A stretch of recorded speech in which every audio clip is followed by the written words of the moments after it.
In just a moment, Suspense with Lucille Ball. Hi, Harlow. Well, look who's here. Say, it's mighty nice of you to be sitting around all week just to hear me tell more about Autolite. Oh, I haven't been waiting around all week. Why, I was way up in Oregon. Oh, that's swell. That's swell. Hey, Hap, do you know the real story about Autolite stay-full batteries? Well, sure, I know the real story about Autolite stay-full batteries. Needs water only 3 times a year in normal car use. What a battery. Stay full, that is. Why, by Cornelius, an Autolite stay-full battery has more liquid reserve than a centipede has legs, than an ocean has waves, than a rabbit has, well, rabbits. Water, whales spout it, geysers gush it, people drink it, but Autolite stay-full batteries carry good old Aquapura so long and so well, they take a drink about as often as you have a birthday, a wedding anniversary, and a New Year's celebration. Only 3 times a year in normal car use. And let me tell you something else. You'd better get an Autolite stay-full battery before... Before you go on some more, Harlow, let's listen to Suspense.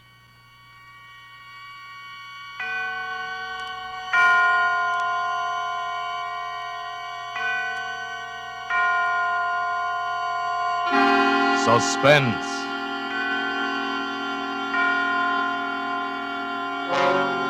Autolite and its 60,000 dealers and service stations bring you radio's outstanding theater of thrills. Starring tonight, Miss Lucille Ball in Anton Leader's production of A Little Piece of Rope. A tale well calculated to keep you in suspense.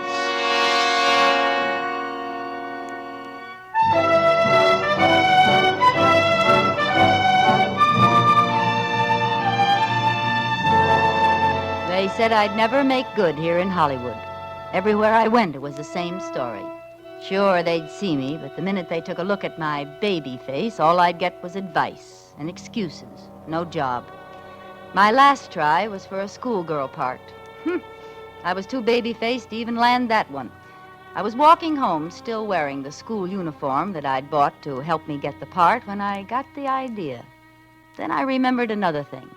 It was years ago, reading an old copy of the Police Gazette in Grandpa's attic, printed about 1880, I guess.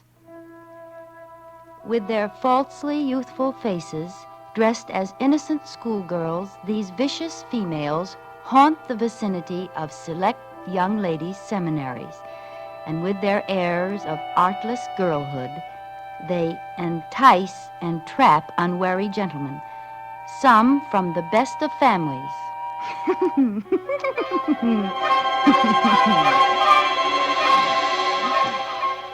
It was funny then. But now, well, those gals were suckers. I take the exclusive gents for all they've got and give absolutely nothing. That's how I made good in Hollywood, up to $1,000 a month good. I just take a little walk.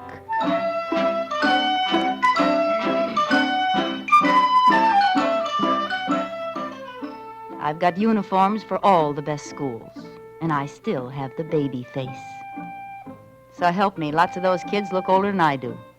When school's out, I let some old wolf pick me up. They always want to park up in the hills or some other lonely place. I drop my compact. He bends over to pick it up. I let him have it with a special little blackjack I carry.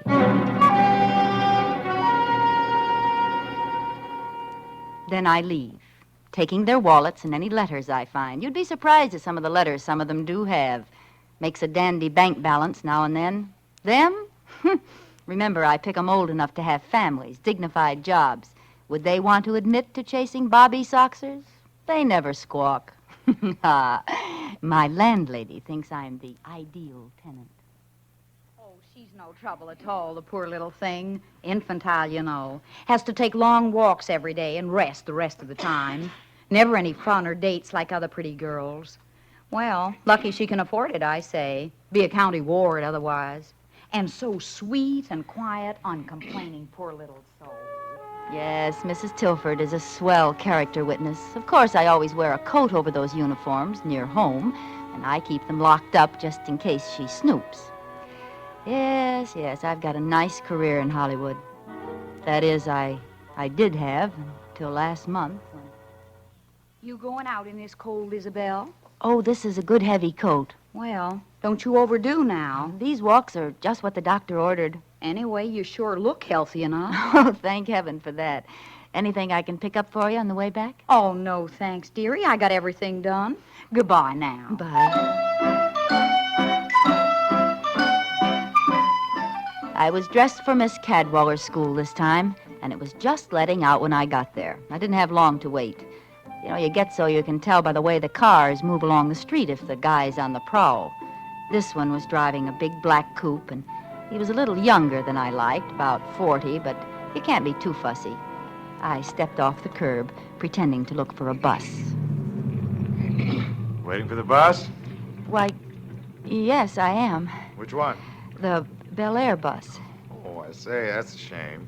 Why? I just passed it back there. Broken axle. Oh, You know, I think I've seen you passing my house. What street do you live on? Cameron. Oh, sure. I'm just over on Bender. Hop in, I'll take you home. Well, you're a neighbor. I guess it's... Gee, thanks, Mr. Rice. Alex Rice. Insurance. How do you do? Like school? I hate it. School's no fun. I'd like... What? Oh, excitement, danger. I suppose you think I'm pretty silly. No. No, I think you're the kind of girl who'll get excitement and danger. Really? Yes, really. Look, it's so early yet. Like to take the long way through the hills? It's pretty there now. Oh, yes, I'd love to. I think the hills are divine.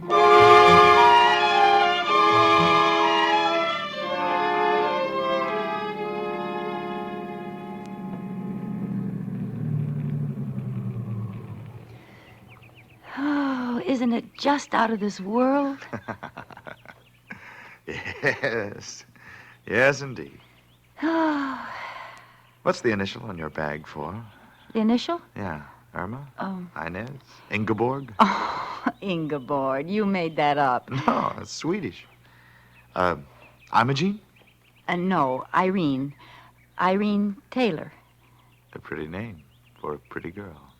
I'll bet. You have beautiful hair and eyes and a beautiful throat. Well, throat. Irene, you're very Oh, exciting. Mr. Rice, I dropped my compact. You don't need it. But it might get stepped on. You won't need it. But I want it now. All right. Don't yell so. Here, I'll get it for you. Oh! Character, huh? Well, here, roll back a little. There. Well, what do you know? Rope. Now, why would a guy carry a piece of rope in his inside breast pocket? Nice wallet. Well, goodbye, Mr. Rice, and thanks for everything.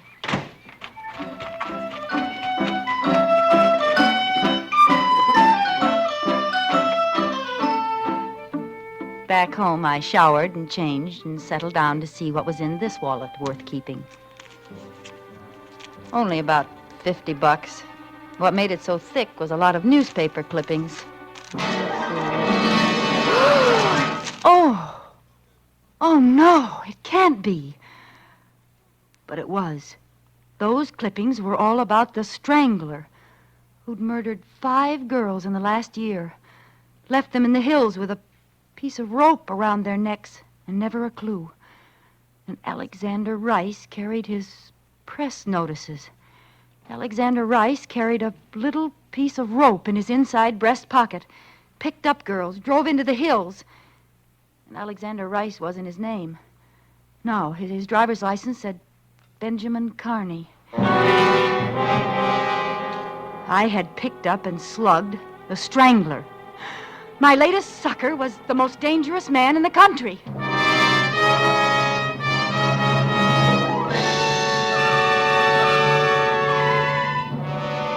For Suspense, Autolite is bringing you Miss Lucille Ball in radio's outstanding theater of thrills, Suspense.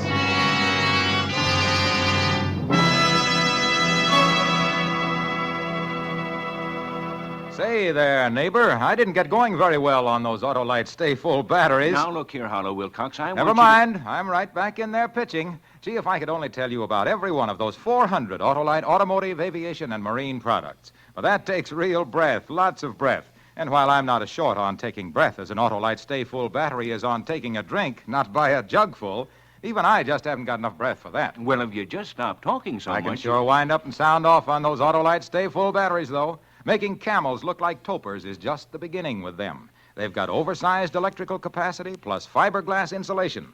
You know what that means, my friend? Well, sure, I know what that means. It means you should find out for yourself how long these batteries are bound to live. You'd have to hibernate like Rip Van Winkle. I guess you could at that if you had an Autolite Stay Full battery in your car. I've got an Autolite. Why, the way those Autolite engineers designed that Autolite Stay Full battery is so darned ingenious by Cornelius that you could pay as little attention to your Autolite Stay Full battery as Rip Van Winkle did to old Father Time.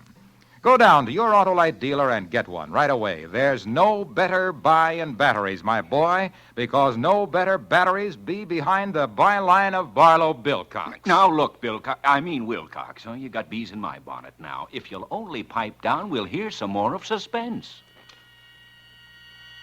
And now, Autolite brings back to a Hollywood soundstage Miss Lucille Ball as Isabel in A Little Piece of Rope.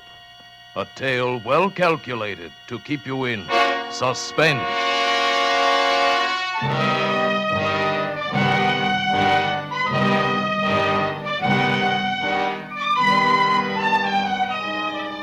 At first, I just shivered over my narrow escape. Why, if I hadn't been out to get him, he'd have gotten me. I'd be number 6 in tomorrow's headlines. Then I suddenly realized I was the only one who could identify him. I can't be silent and let him go on killing. I've got to go to the police station and tell them. I started to go out when it occurred to me I couldn't. I didn't dare go to the police and take the chance of exposing my own racket. If that ever came out, and it probably would, San Quentin, here I come. It seems they're a little stuffy about people who carry blackjacks and steal wallets and sell letters. So, instead, I went for a walk. A real one this time, and just tried to think. Pretty soon another thought hit me. He knew I could identify him by now. The Strangler was no fool. He'd have me figured out and know the kind of place and time to look for me. And he'd certainly be looking for me, to kill me, to shut my mouth forever. I had to find a way to...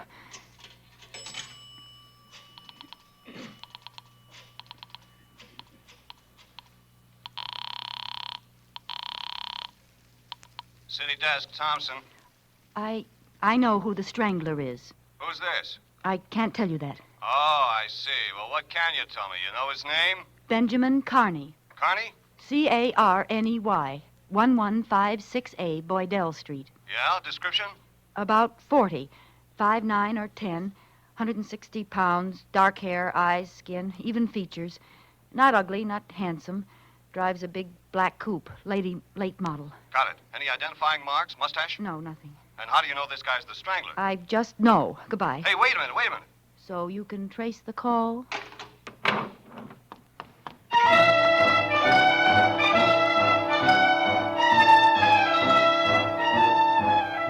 There'd been hundreds of phony clues, and he thought mine was another. But surely they'd check that name and address. All the way home, I had a creepy feeling he was around somewhere, following me, waiting. The evening paper barely mentioned my call, just listed it with several others. Radio wasn't very much better. An unidentified woman phoned in a description of the killer as a 40-year-old brunette, medium height and weight, with no distinguishing features, driving a new black coupe. Police checks revealed that such a man, with the name she gave, had moved from the address given several months before the first of the Strangler murders, but there is no further trace of him. Investigation continues, but it is believed this is another spite accusation. A Portland, Oregon woman reported the Strangler as the man who entered her hen house last night and... No use phoning again. I didn't think a letter would help much either, but I tried. Being careful it couldn't be traced to me, and mailed it to a newspaper that night. Hey, Mike, you going to the courthouse? Take this to O'Shea, will you? Another Strangler letter telling all. Why can't he just strangle letter writers? One more and I'll strangle somebody.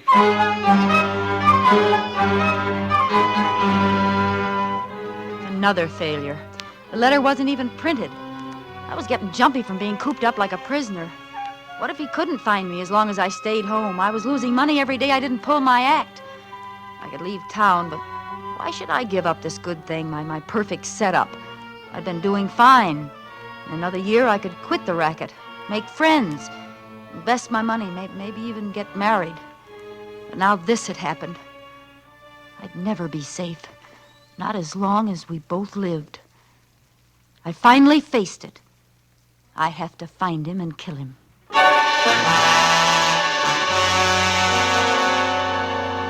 This time I put an ad in the personals column. Would he see it?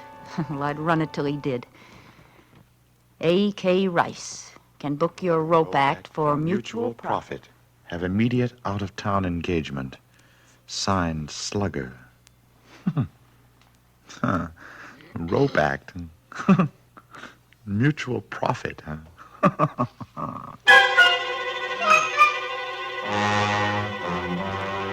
I knew that would get him because it sounded like blackmail.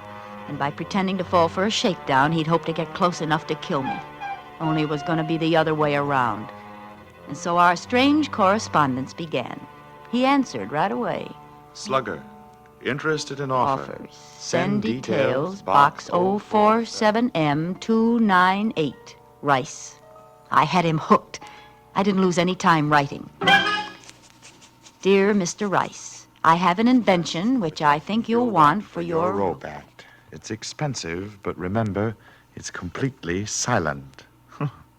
And yours exclusively if we agree on terms. Signed, Slugger. Mm-hmm.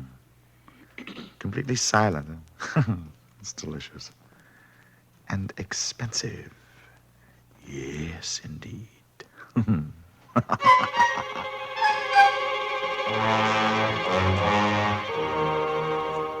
Slugger, give price and details of contract. Rice. So close now. I couldn't afford the slightest mistake now or... Dear Mr. Rice, 5,000 cash buys complete assortment of paper and leather goods. Time and place of meeting must be my choice, but decide fast. I must leave town immediately. Signed, Slugger. P.S. You should never have left that snapshot in your wallet. It's awfully good of you. Snapshot? I thought Oh, no. I didn't burn it. So, the little lady's in a jam. Needs money to hide out. And I can help her make her getaway? Oh, I can indeed.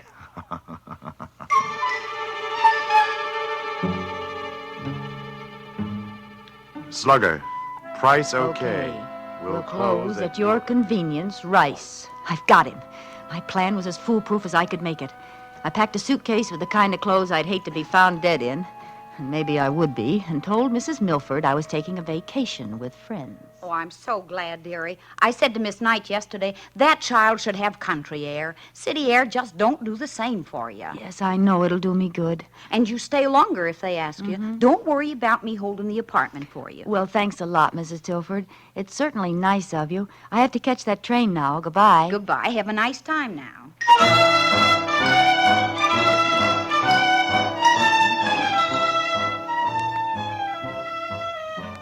I took those awful clothes to the bus depot, changed, washed, and let the soap dry on my face till it was white and shiny and 10 years older. With my hair skinned back tight under an old beret, I saw a stranger in the mirror. Baby face was gone. Good. No one had noticed me, and looking like this, nobody would. Then I walked to another apartment I'd rented by phone last week. It was in a dingy neighborhood.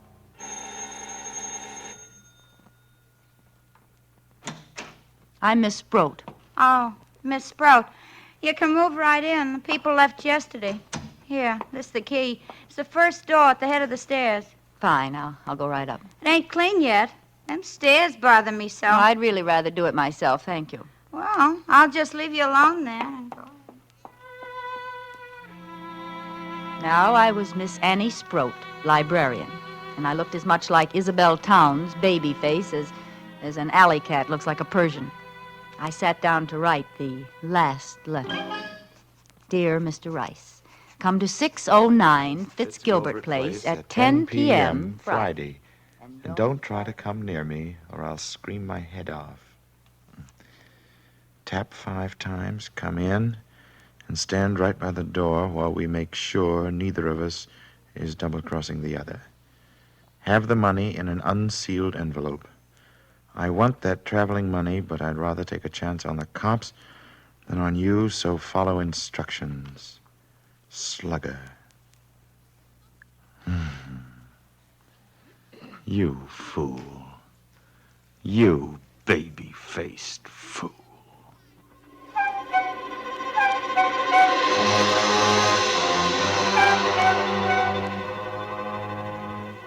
He'd have to make sure the layout was right before he'd dare attack me. And the more precautions I took, the more he'd believe I was on the level. Near the door where he'd stand, I put a chest with a lamp on it. That was my booby trap, that lamp. The room was so dimly lit, he'd have to light my lamp to look at the wallet. And when he pulled the light chain, he'd shoot himself. I had a gun fixed where the bulb should be, and the chain pulled the trigger. It was set to get him in the chest. Heart, if I was lucky. Dead or not, I'd leave him there for the cops, with his wallet and clippings. Pretty cute, huh? And I'd skip out the back way with all that beautiful money, go to the depot, become Isabel Towns again, safe and free.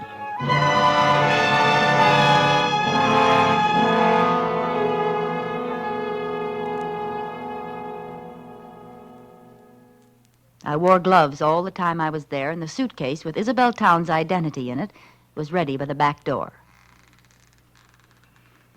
The hours passed like centuries, and the old house creaked like a sick old man in a squeaky bed. Of course, it might be the house, or it might be someone on the stairs. And then it was 10 o'clock. I was standing at the other end of the room, facing the door. The light was very dim. I heard the feet coming up the stairs, or was it just the creaking of the old house? No.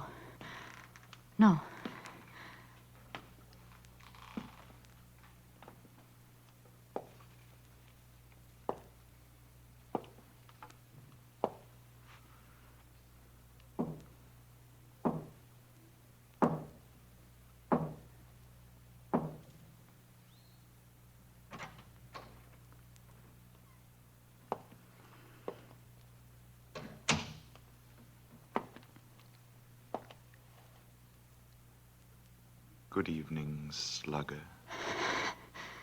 You see, I'm prompt, Slugger. Stand where you are. Certainly. Did you bring the money? Yes, indeed. Here, this envelope. Throw it down in the middle of the room, between us. Go ahead, throw it down. It'll stay there while you examine the leather goods. Do you have the wallet here? Yes. Throw the money. I can't reach it from here, you know. It's quite safe. All right. There. The wallet. Where is it? On that chest beside you, by the lamp. Oh. Yes. Well, thanks, Slugger. Aren't you going to look to see that everything's there? Why should I? I trust you. So long, babyface. See you around. He's gotten away, alive. He must have guessed I'd done something to the lamp. So he was still alive and still dangerous. But at least I had the money, the $5,000. I picked up the envelope and opened it. There was nothing in it but pieces of newspaper cut to the size of bills. Why, you dirty cheat! I ran to the door and opened it. I looked out, but he wasn't in sight. Maybe I could catch him before he got out of the house. Oh, you won't get away with this. I stepped into the hall, and before I could turn, I felt the rope around my neck. His hands were pulling it tight. Oh, baby. I told you I'd see you around. Didn't I?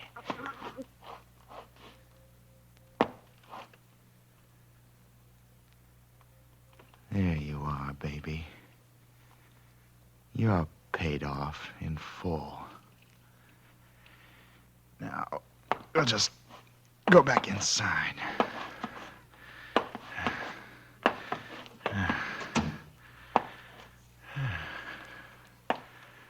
Let's see. I guess you'll be safe on the floor while we finish our business. Now, I'll take a look at that wallet, baby. You might have held out some of those clippings. I'll just turn on this light. Ah!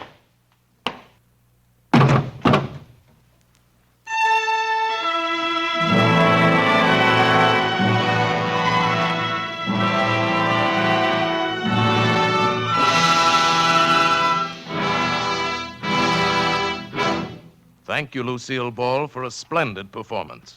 Miss Ball will return in just a moment. Say, Hap, you going back to Oregon? Well, how That's a nice trip if you can get it with an Autolite Stay Full battery. You know, I'd advise you to get a sign for your thumb saying, any car with Autolite Stay Full batteries can carry me. I forgot my canteen. But how, Lord? Of course, you could buy an Autolite Stay Full battery and simply insist that whoever picked you up use your battery. But you couldn't get back to Oregon that way. No, sirree, they'd never let you out of the car just so they could keep that wonderful Autolite Stay Full battery. Let's see, after you got to Oregon, you could go to Washington, Montana, Minnesota, Maine, New York, and But Florida. Harlow, I've been trying to tell you I've got an Autolite Stay Full battery. Oh, well, then you know that Autolite means batteries. Stay Full battery. Autolite means spark plugs. Ignition engineered spark plug. Autolite means ignition system. The lifeline of your car.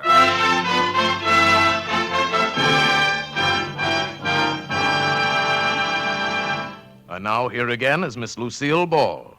It's always a great pleasure to appear on Suspense, especially when the part is so unusual and exciting. That's right, Miss Ball. The part of Isabel tonight was very different from your regular radio role on My Favorite Husband. Plug? Why not? Why not?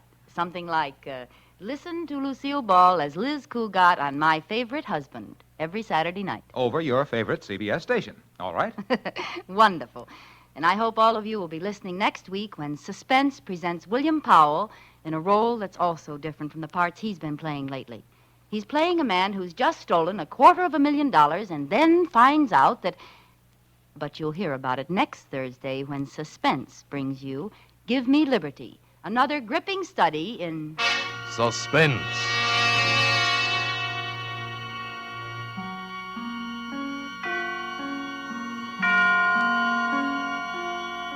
Lucille Ball may soon be seen in the Paramount production Sorrowful Jones. Barry Kroger was heard tonight in the part of the Strangler. Tonight's suspense play was written by Virginia Cross with music composed by Lucian Moraweck and conducted by Lud Gluskin. The entire production was under the direction of Anton M. Leader. In the coming weeks, Suspense will present such stars as John Garfield, Margaret O'Brien, Sidney Greenstreet, Agnes Moorehead, Edmund O'Brien, and many others. Make it a point to listen each Thursday to Suspense, radio's outstanding theater of thrills. And next Thursday, same time, hear William Powell in Give Me Liberty.